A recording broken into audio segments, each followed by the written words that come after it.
producing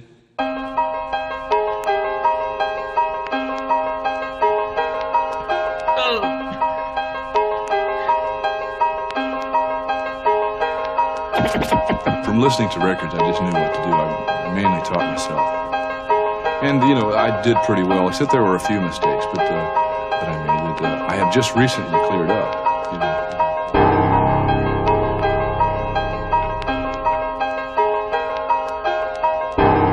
I'd like to just continue to be able to express myself as best as I can on the instrument. And I feel like I have a lot of work to do still, you know. I'm a student of the drums. And I'm also a teacher of the drums too.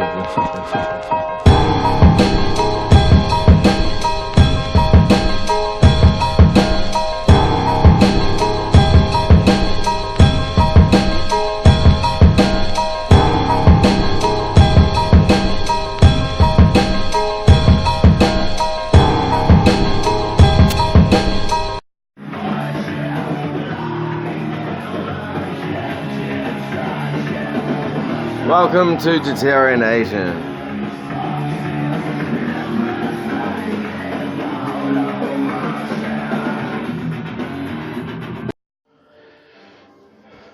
Back when I was a teen, attending the Tuggeranong Uniting Church,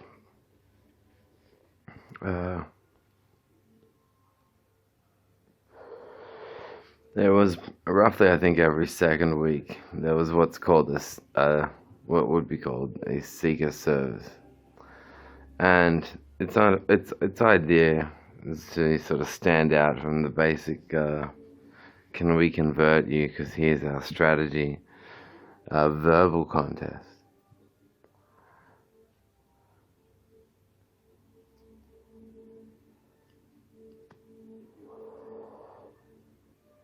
I'll be back.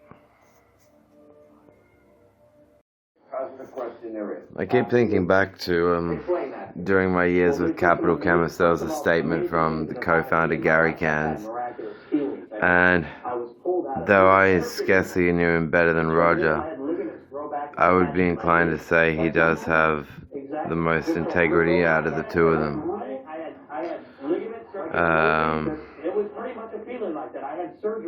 Unless it's the case that they're getting together and doing their clockwork thing on such abominable epistemology. Like,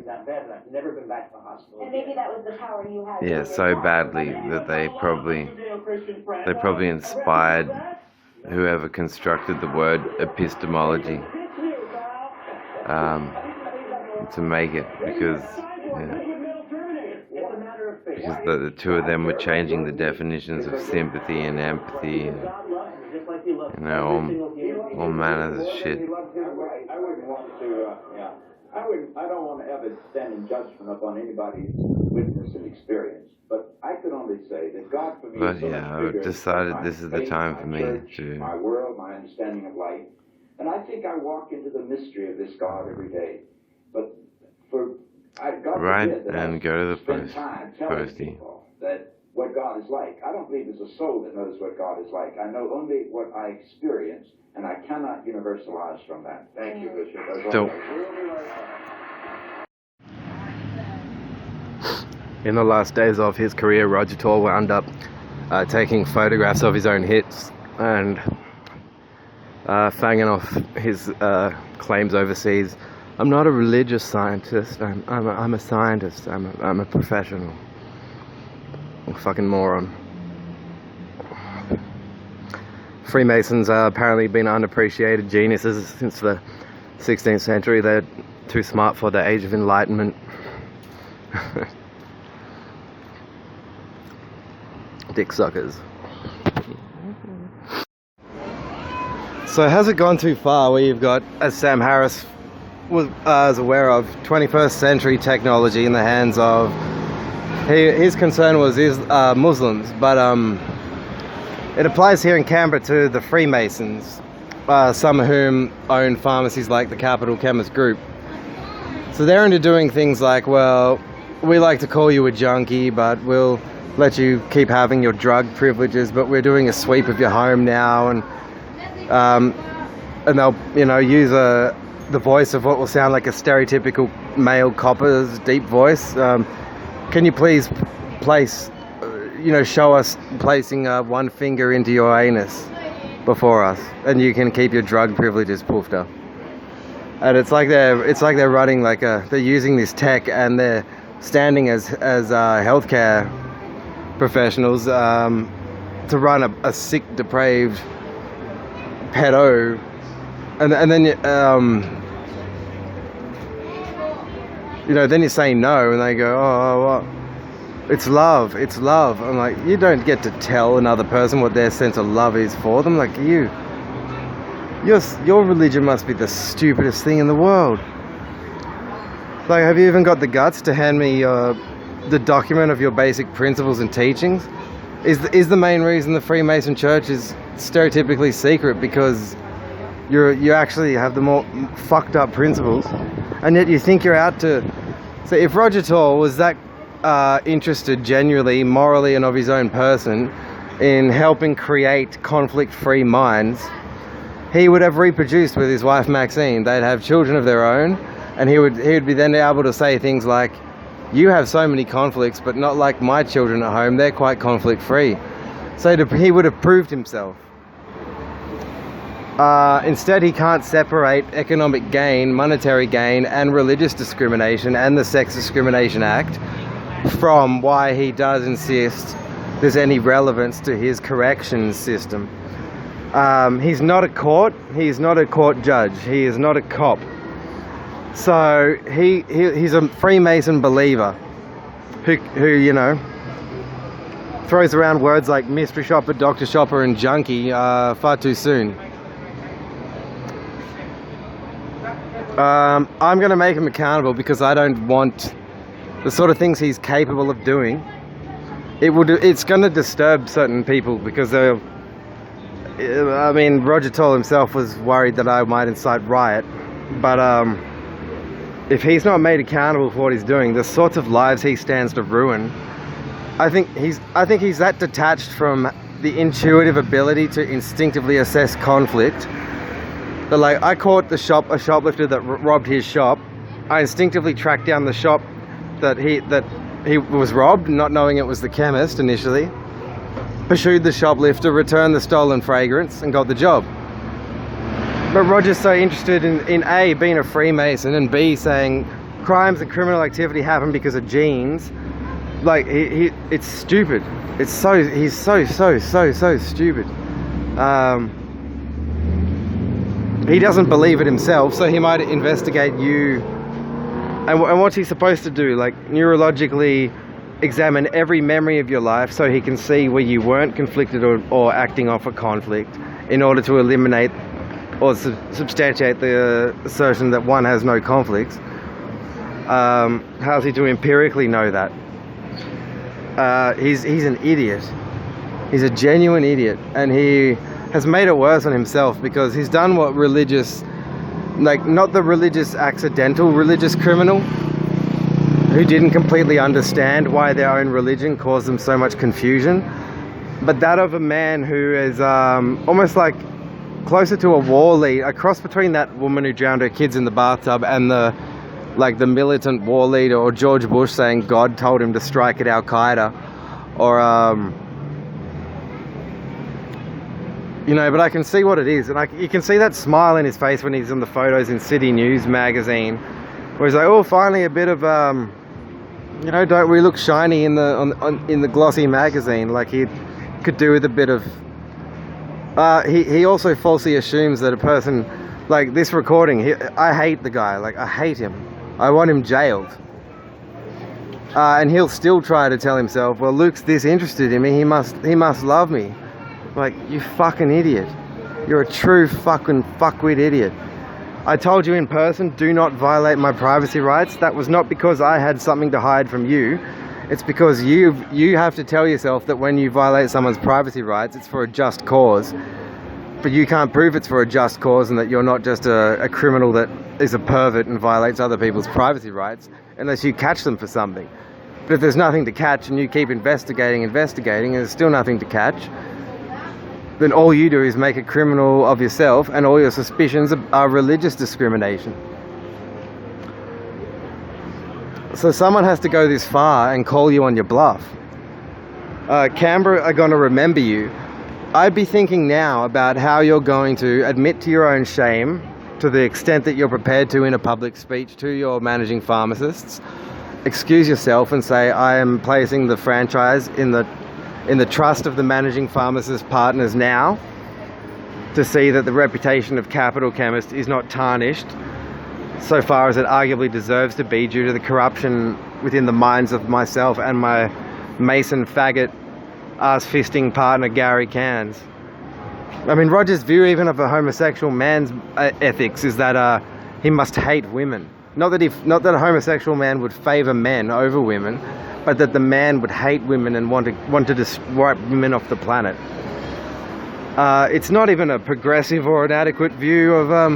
At most, it's telling me maybe he has had an incident or two with his mother in Tasmania growing up, and that would explain why he doesn't have a deep masculine voice and wanted me to talk in the tone of a girl in his pharmacies, an unnatural tone. Because yeah, if he tried to finger his mum or something like that while he was, you know, a teen and going through puberty, it might have stunted the pubescent transformation phase, and he got left with this high-pitched little piss in your pocket voice. He's a monger. Like, this is worse than Cardinal George Pell. It's like, imagine if Cardinal George Pell had radar and could hack your phones, it could hack your computer and could impersonate you over the phone. And imagine if he could conceal his abuse by injecting you with antipsychotic drugs. And imagine if he made sure that no one believed your claims that he was guilty of criminal misconduct by making a profile that stipulated that you're a nutcase. That's what he's doing. It is disgusting. It's an insult. It's an insult to Hippocrates. It's an insult to the principles of healthcare. It's an insult to Capital Chemist's own mission statement. He will be getting drilled, and he's pushed me too far. I was like easily going to say, well, because I can comprehend the inadequacies of your mind. Like, I mean, to say that the institution of philosophy is just thinking about thinking, and it's that insignificant, yet Freemason belief is. So to now talk more about amongst the stolen items from 2010 was a cassette recorded quite well under the age of 10. I think it was age 7, 8. 7, 8, 9. An age well before puberty, where you're mocking things like relationships. They seem too alien to you. You know that one day you'll be older, and you'll have, you know, you'll pass puberty, you'll have attractions, you'll seek girlfriends. And but at that age we were making this tape, my sister and I. It was very sarcastically overlaced jokes that essentially poked fun out of why should we question and think in terms of a lot of the arguably bigoted judgments pronounced over whole types of people, because, or at least saying that all these people are so uniformly belonging to a particular typecast is that religious discrimination and bigotry. And I mean, the tape cassette also has this, we're singing joke songs about gigolos. We didn't even know what a gigolo was at that point in time, and we got the word wrong. It was jiggly. We're singing about drugs and drug addicts years before we could have ever tried or done any drugs, or had the opportunity to try any drugs.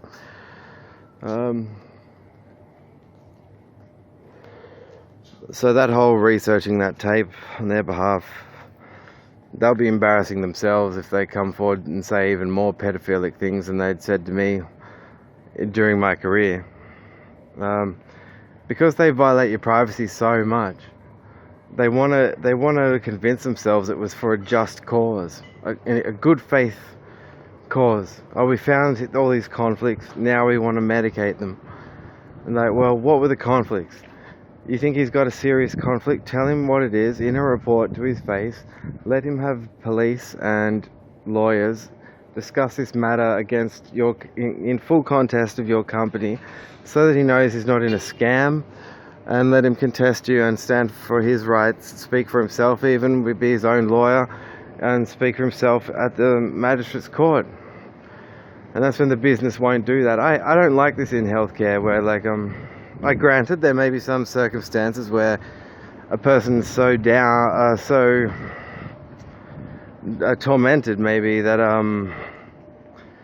the matters that are of a distressing or terrifying concern to them are ones that they think, or they feel they've been mistreated by police, perhaps police and guards who are holding them down and injecting them with drugs against their will.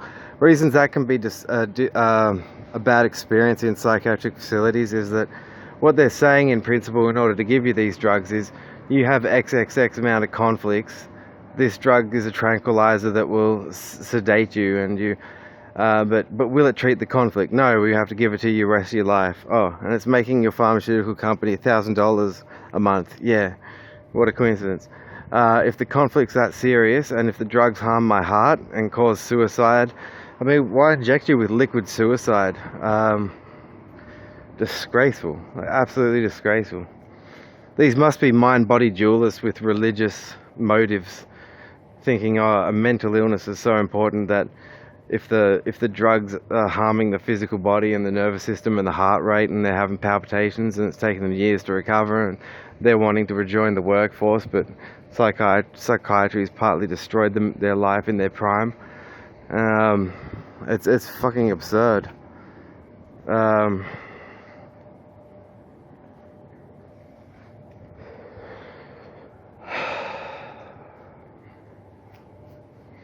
So what I have learned this decade has been about the ways in which, I think to be involved in social, scientific, anything, and I to an extent was too in some forum writings, but I wasn't giving myself a title. Like, I've had other people try and call me certain titles from that initiative, like a cop. I was being a copper, apparently.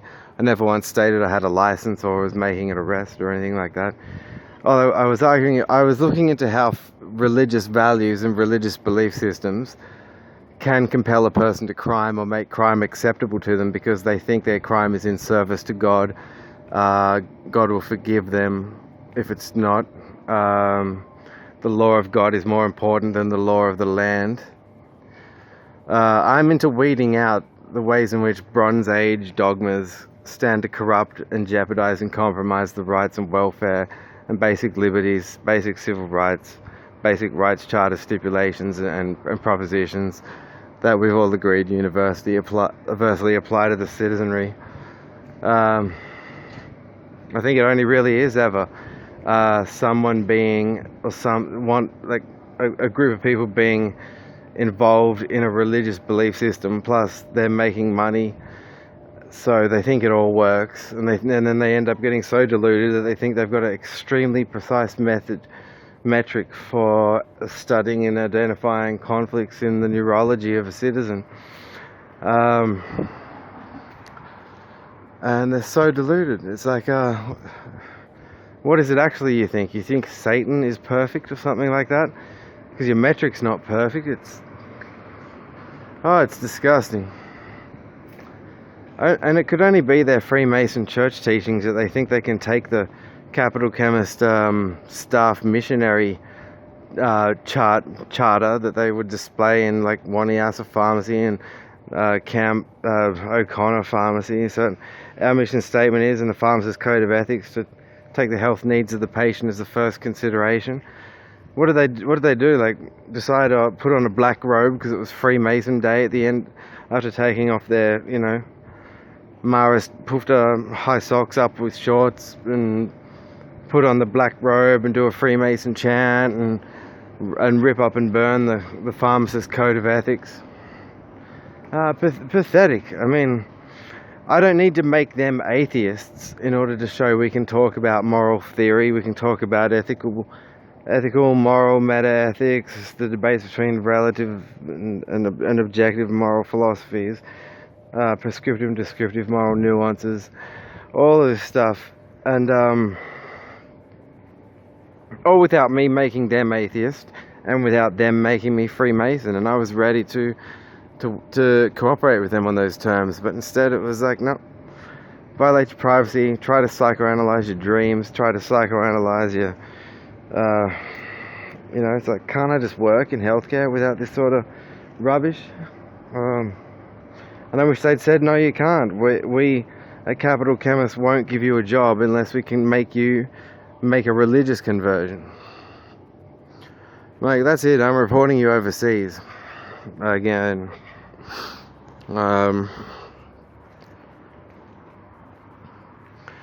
Yeah, they're definitely going down to my book. If they can't see it themselves, if they can't see why they're doing serious damage to innocent civilians because they're crossing together Freemason dogma and social and the dignity of what has been, and, you know, as far as academic peer-reviewed existential psychoanalysts, university graduated academics with the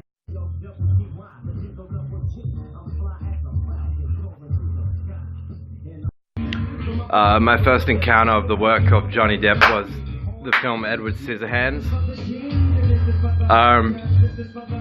I knew right from there that I had seen a brilliant mind at work, and now watching him make friends with Manson, I just thought that's incredible. They both have incredible ethics concerning truth and, you know, rights. But Johnny Depp's an amazing actor. Love him.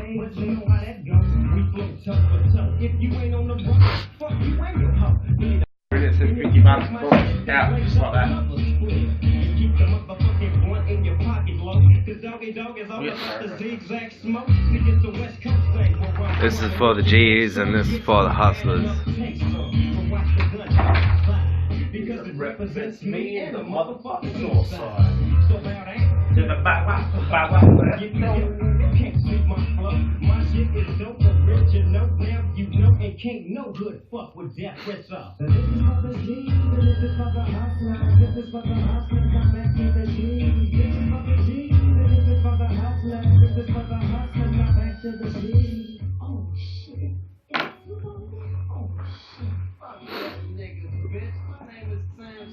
Better recognize.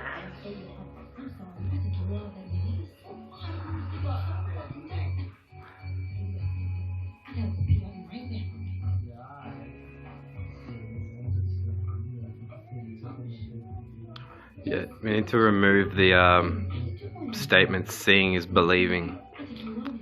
Pluck it out of the heads of these alleged social scientists. There's your conflict. Seeing is believing. Is your conflict.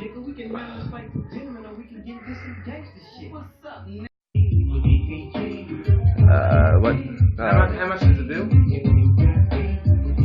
We got the 270 plus this, so 290. Yeah.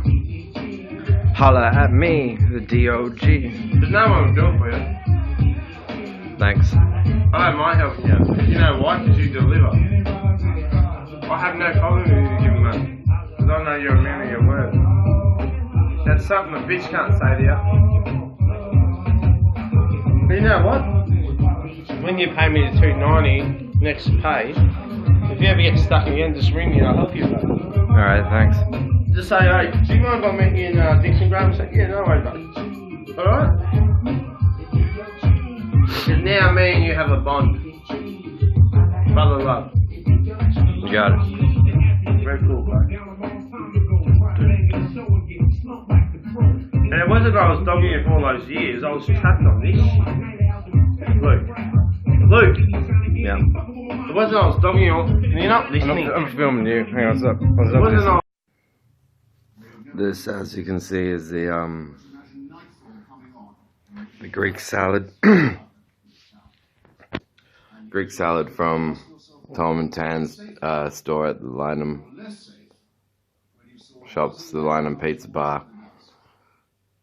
I hope it has enough feta for my tastes. I'm watching a 2007 Christopher. Oh, shit. Christopher Hitchens debate on the world being better without religion.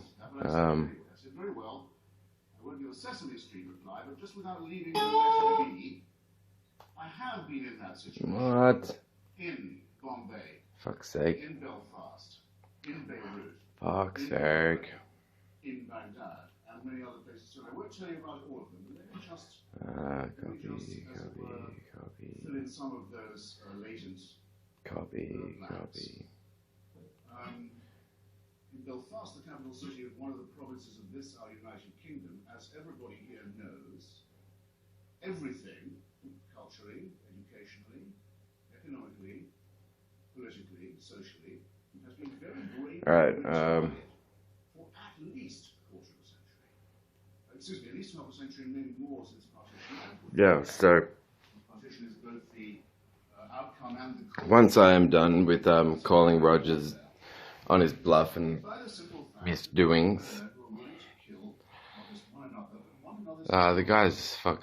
Imagine that character Pip from South Park. Remember Pip? The one that is so fucking annoying. That little British fucking idiot. Imagine that he grew up and then, you know, got some private reserved space to do various research inquiries. But he had the cross-referential to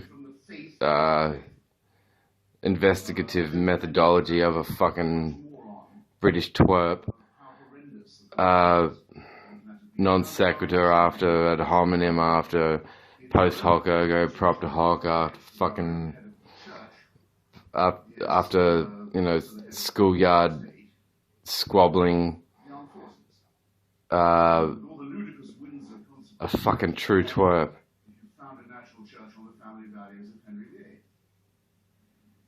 I mean, I've even said, you know, if you fuck off, know your place in relation to me is characterized definitively by your perennial fucking off. Not, you know, oh, we make this up to you, we make this up to you. No, you'll wear your fuck ups in due time. It's just, they don't seem to get. It's like there's certain basics that I learned in life that I don't think that they've ever understood at all. Like loss, certain things don't go away. You know, it's not, it's just not possible.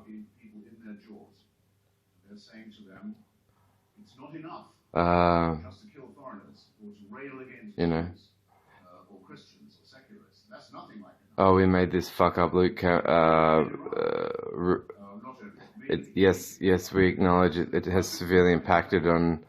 It squandered many years of your life in your prime. Yeah, because I'm just gonna go. Oh, okay, sure.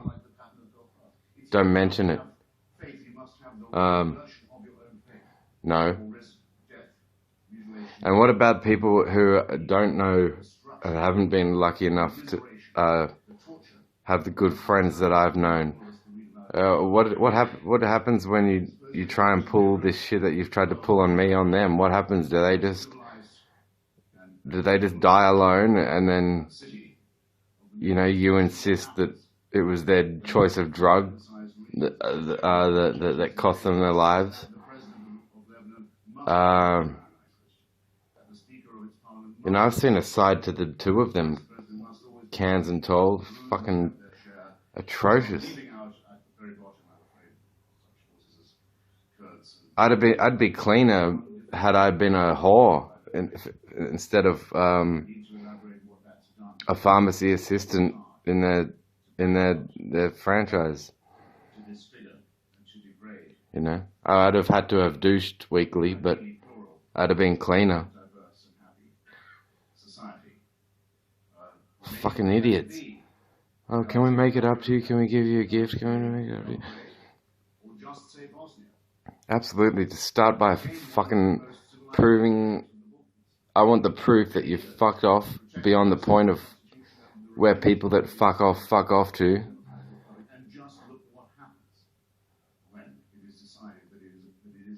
And then I start thinking about it. If I get unwanted attempts at contact, we start I add that to the counter of running time of your idiocy. That's you know, I've kept tally running. I have I've recorded, if you will, every stupid thing you've said, every incriminating thing you've said. And these are things you've said directly to my brain, to my face. You know, getting satirically dissed on a YouTube account. It's, no. You know, it's supposed to make people think. I want them wondering, well, what went on? Because, you know, they're not gonna call it a symptom of, you know, like I'm the guy on Me, Myself and Irene, Jim Carrey, going, oh, it's Tourette's or advanced delusionary schizophrenia with involuntary narcissistic rage. It's they're gonna wonder, well, Luke doesn't seem to be going around insulting every second person on the street.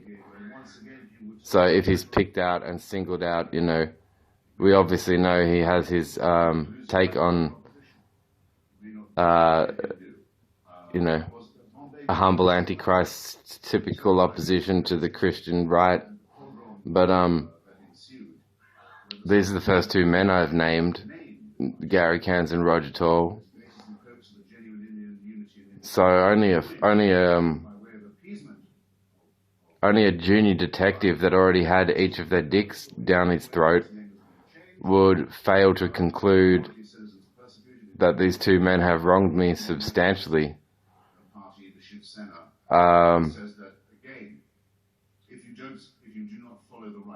And yeah, the YouTube, my content on Facebook, Instagram, and YouTube is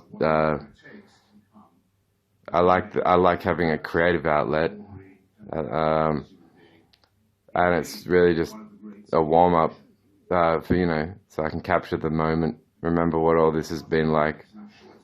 Though I'm sure it's going to be so hard to fucking forget. Wasted years.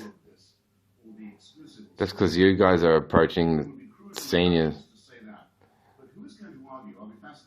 And you had the moral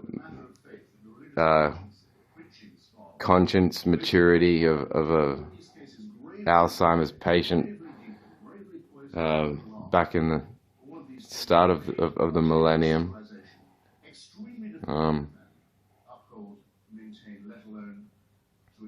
Anyway, never let a couple of Freemason dick suckers get in between you and your salad. It doesn't come from the heavens. It doesn't come from the beyond. It doesn't come from the divine. It's man-made, and it shows.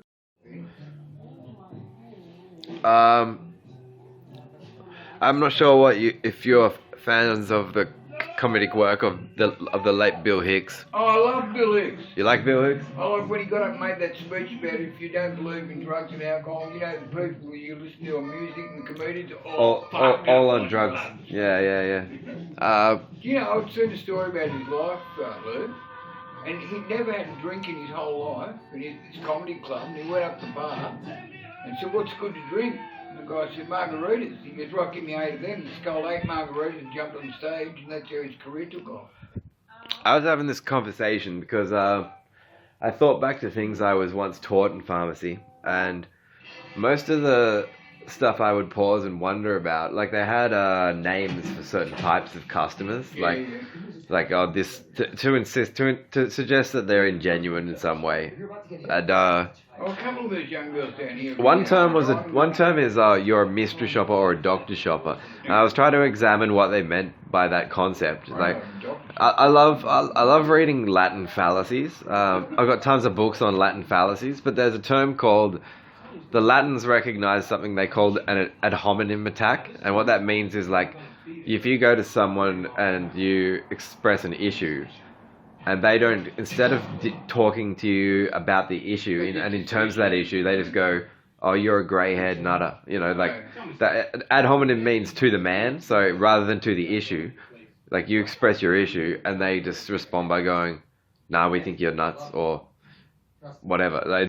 And you look at all the prescriptions I fill and you must say to yourself, oh well, he's a bit of a nutcase, he's got depression, there's some bipolar going on, and you sort of work me out just by the scripts I'm filling in here. Do you know what I mean, Luke? Well, I was talking to a friend earlier today, because their idea is that they claim this is not a view shared by everybody. In fact, it's kind of a minority ad hominem. Their claim is that if you know what medication can help you given a certain ailment or you're suffering in a certain way, what they're trying to say is that you're a doctor's shopper or a mystery shopper if you go to the doctor and you tell the doctor the name of the medicine. You've got to be careful with that. But I don't see why you shouldn't be ingenuine. I mean, if you genuinely know, like say your knee is broken and you know. I want to give Valium. So I said, no. Then I went in there and said another time and said, I don't think it'd be a good idea, probably. Because it put me to sleep at night. I've been saying, oh, well, you don't think it'd be a good idea? Well, we can just try you out and find it. If I wasn't asking for it, he wouldn't give it to me. But if I went in there and said, I don't think it's a good idea, oh, well, we start you on. I could have got Valium today. In error, they faxed an additional script for Valium from the doctors. I just said, I respect this particular pharmacist I was dealing with. So he's like, oh, you're getting a Valium as well? And I haven't used Valium in months and months, so I told him, no, they sent this script in error, can you cancel it? But what I think is that you should be genuine, obviously. If you're talking about your rights to health, and you're talking to a doctor, like what are they trying to say? Like, are they trying to say you should be deceptive and like initiate a sort of process of elimination dialogue with the doctor, where you say to the doctor, oh, what can I try? I'm in so much pain. And then the doctor goes, well, there's Panadeine for it. And you go, nah, I've tried that before. It doesn't work. And then they pick they go, what about Tramadol? No, I've tried that before. That doesn't work. And you just keep playing. You peg off. You do that routine. And obviously, if you were a person who didn't know what was going to work for you, and you had exhausted and ruled out these items, these products as non-helpful, then you would talk that way. But why talk shifty that way if you already know what the medication is that does work for you? And how does that make you ingenuine or a doctor's shopper? You're not ordering the doctor to give you an item. You're just honestly telling them that you happen to know this particular item works when you're suffering in this particular way. That isn't controlling the doctor's mind. So I think that term, a doctor's shopper or a mystery shopper, is rude, because it's implying that that person, in order to avoid getting pegged with that label, should put on a, doctor, can you pick the product through the process of elimination chat routine. And if they did that when they already know what works for them, then that dialogue is going to play out in a dishonest way, because the patient could have just come forward from the start saying, well, this is what works for me. Yeah. So they're using these name calling that just, it sounds dogmatic, like in church where they would say, oh, this person doesn't confess all their sins every Sunday, so like keep an eye on it. In the Catholic religion, when you went to confession, you had to make something up, because you can't be without sin. The Catholic religion, yeah. The girl that I went out with for years and years said the same thing. Sin is sincere. Yeah. There's a line from there's a song called Deep Six by Marilyn, And he says, love is evil, con is confidence, eros is sore, sin is sincere. It's very anagrammatic, rearranging letters and clever. It's clever. Yeah, but I think I might be on something. being honest with your doctor is Well, more important than are you going to be slandered and ad hominem attacked by a Freemason chemist who's out anti-knighting everyone. I dub thee the doctor's shopper. My doctor's become a woman, but tell you that. Dr. Seuss transgender. He used to go there and he'd wear pants, now he wears a skirt and he's got a huge bit of long hair.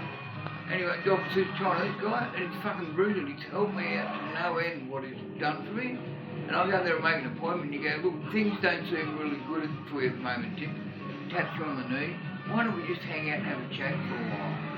And usually it's 7.5 minutes and out the door. I just don't respect this whole agenda of trying to put an insulting name onto a patient and create a conceptual abstract type of discrimination, essentially, whereby the pharmacist gets in between the patient and their doctor and tries to tell the patient that they're not genuine in accessing their health rights because they've dropped this name on them. And like, it's not fair. And the pharmacists I've noticed in other chains that aren't capital chemists, they don't have that bigotry about them. I've linked it to this Freemason religion. Like it's like they're making like dumb disciples instead of disciples, like disciples because they diss you in a certain way. And there's all these issues about like if the medication's working and you're getting happier, then they move to say you're high, euphoric, off your head.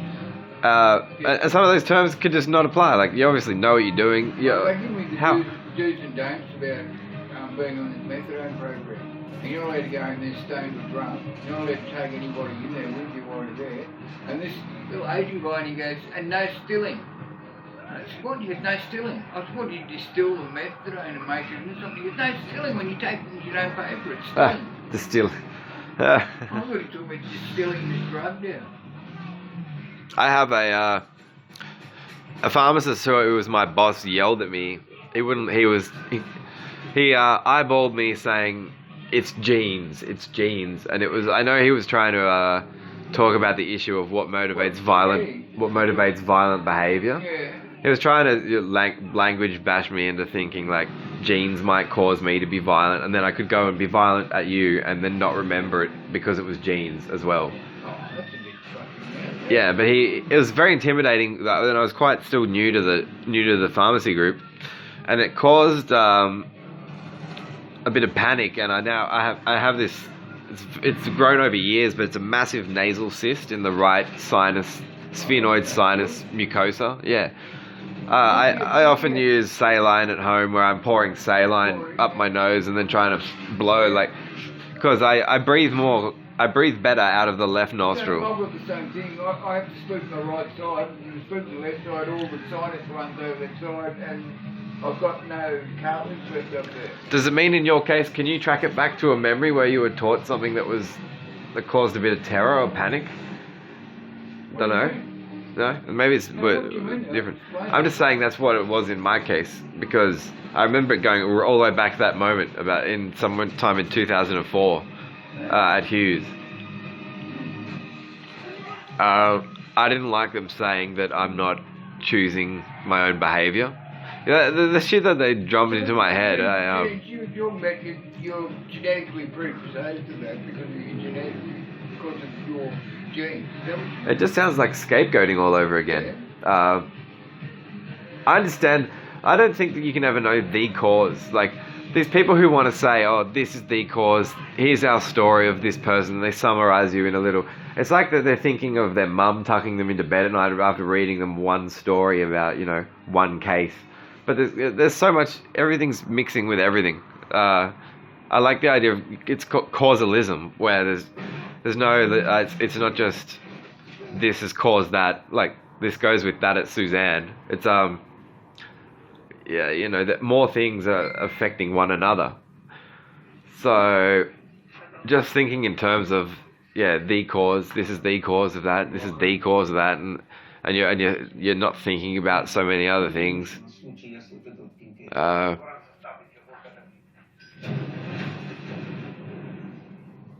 The book Atheism, The Case Against God, absolutely is not one single short essay, some summarized case against God. It's a 400-page novel of glorious concepts. They go into everything. Like they go into if God is omnipotent, then he has all power, so he can do absolutely anything. And then if he's omniscient, he knows absolutely everything as well. We know So, it's God the Father, God the Son, God the Holy Spirit.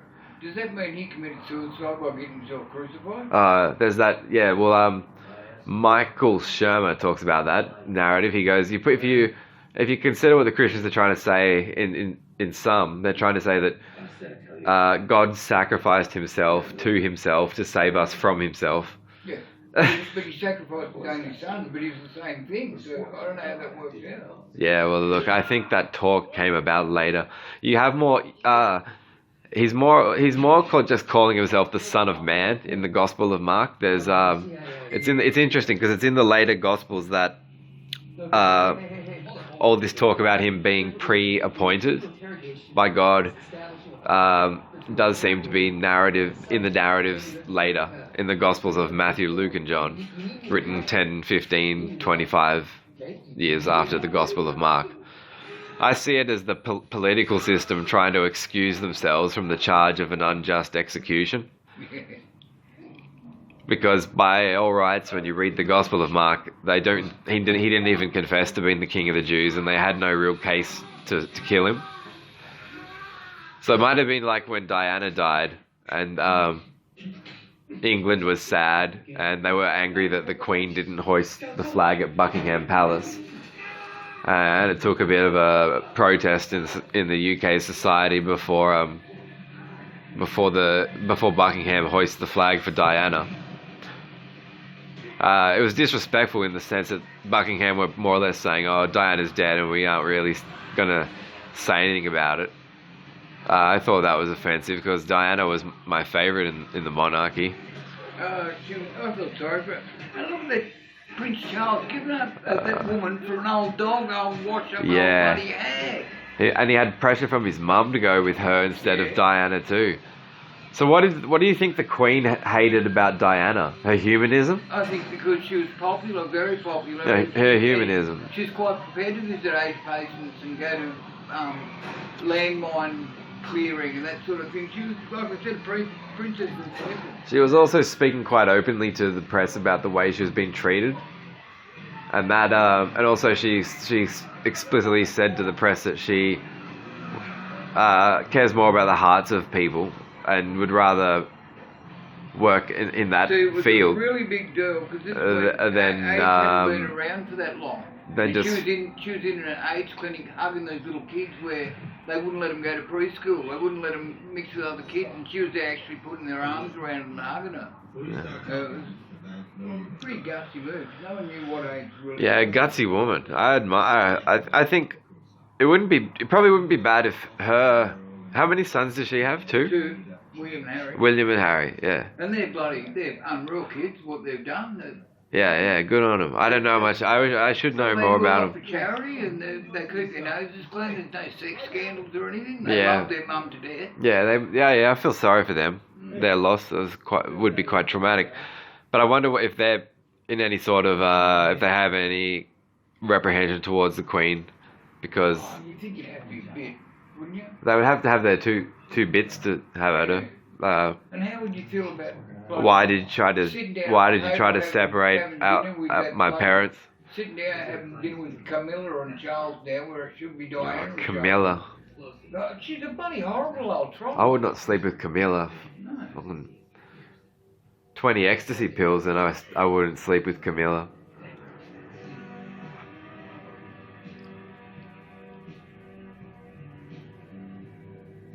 Camilla Parker Troll. Parker Troll. But apparently he'd been knocking her off for years, even before he was married. Camilla Parker Mole. Oh yeah. Leave it to Interpol. The solution's lovely. Alive.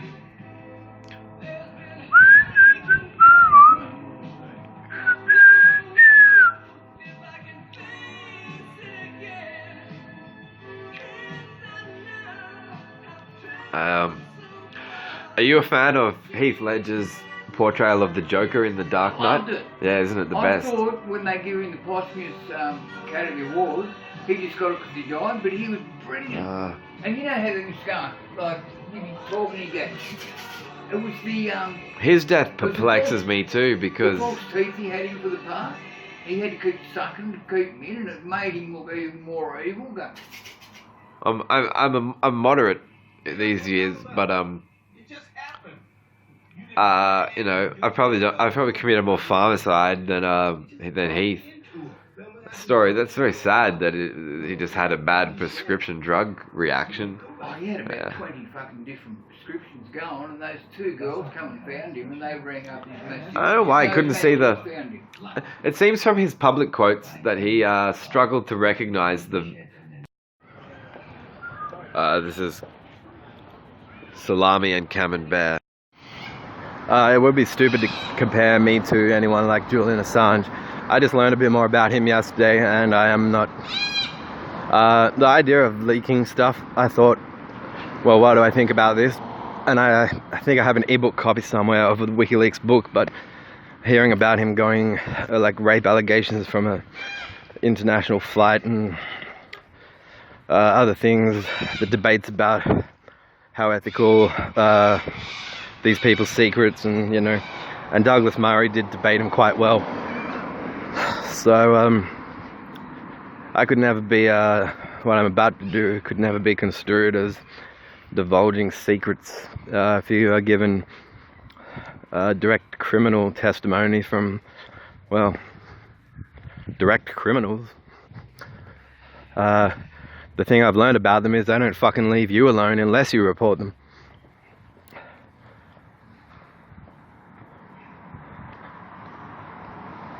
So reporting them will be like promotion.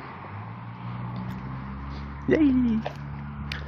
So there'll be the international reports, the press here, the courts here,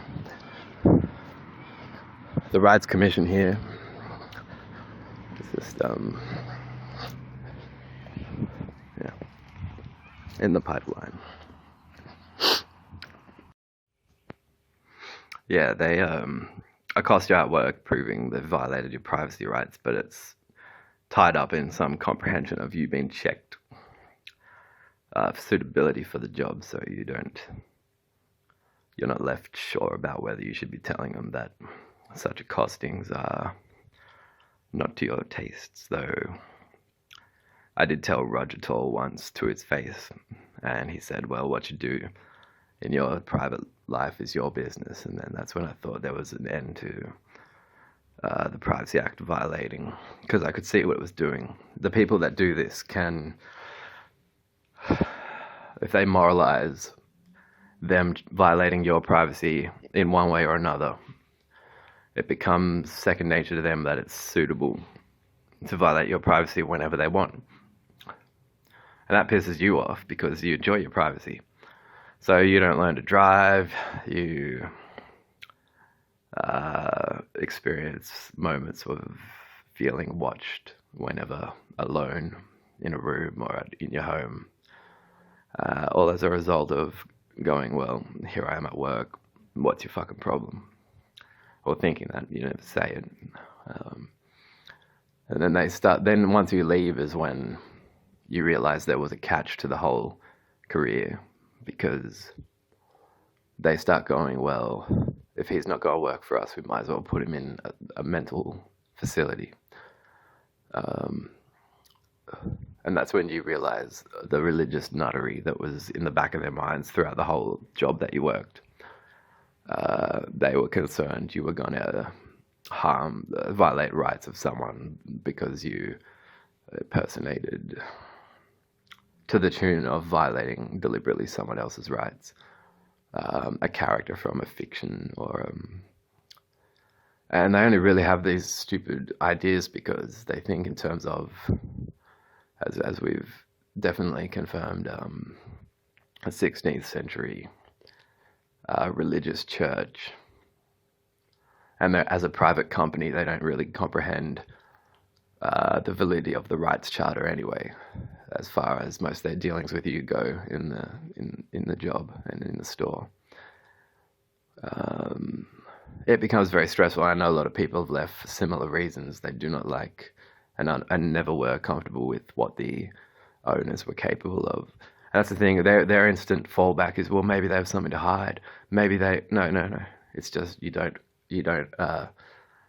just keep violating another's privacy rights at all.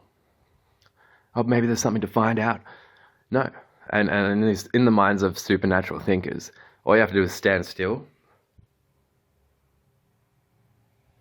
And they proceed with going, oh, I knew it all along. It was you that did the thing at the place and during the time of the local thing, wasn't it? And if you stay silent still, they'll go, oh, I really knew it. It definitely is you.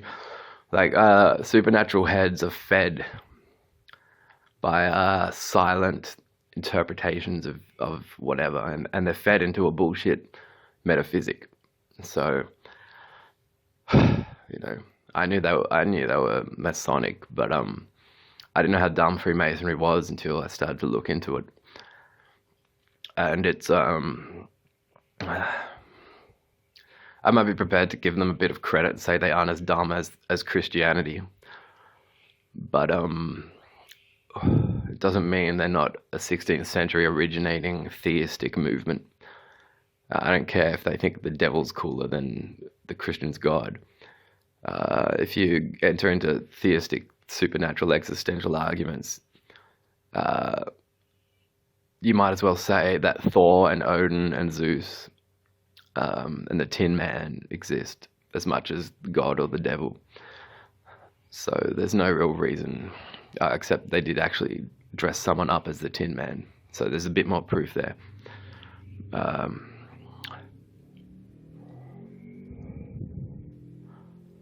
But yeah, basically there were a lot of progressive rights, philosophical advancements after the 16th century. The Marquis de Sade was dreaming of better days even in the 17th century.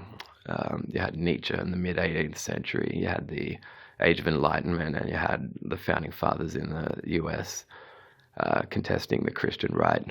And you had Einstein and Schopenhauer, and so I mean, these Mason believers might find Freud a sufficient psychologist as a template for basing a whole psychological study effort on, because if your beliefs are 16th century bullshit, then the sort of psychobabble that will interest you could be psychobabble bullshit. A lot of really not well remembered. I mean, you can talk about if Freud's model of the subconscious is too what's the term? Mind-body dualism based,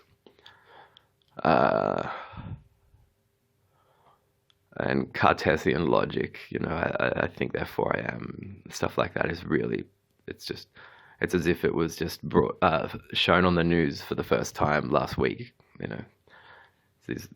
As far as these Masons, I think therefore I am. Whoa. Yeah, that guy's been debated a lot too. So, yeah.